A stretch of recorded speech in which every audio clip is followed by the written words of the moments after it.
So the first thing you'll need to do is cut yourself a bunch of fabric strips about 4 inches long. And they're somewhere around an inch wide. You don't have to be exact, just somewhere around there.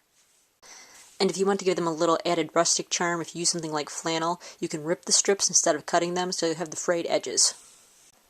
So then get yourself a nice long piece of yarn or string, as long as you want your garland to be, and there are 2 ways to attach these to it.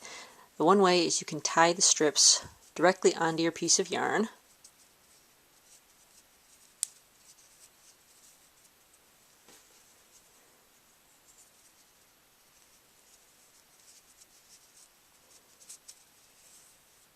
Which will conceal the yarn underneath it. Or the other way is to tie the yarn around the strips.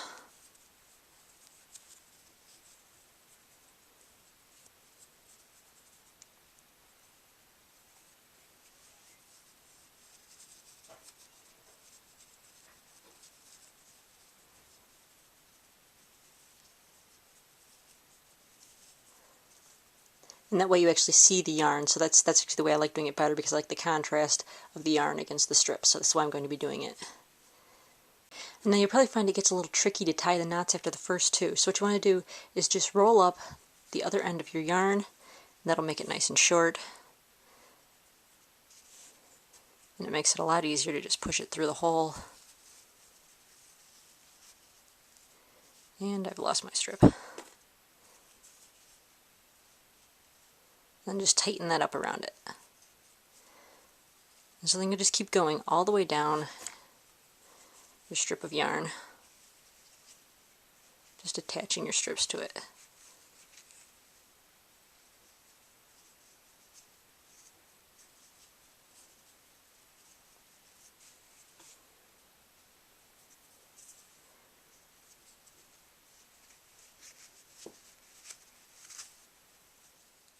And it looks kind of intricate as you're going, but really all you're doing is just tying knots around fabric, so it's pretty simple to make.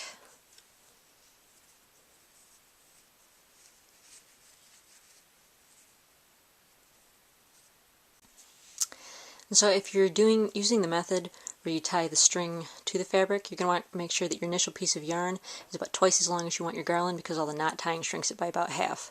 If you're doing the other method where you tie the fabric right to the yarn, you can just make your yarn as long as you want your garland to be. And so then here we have the finished garland.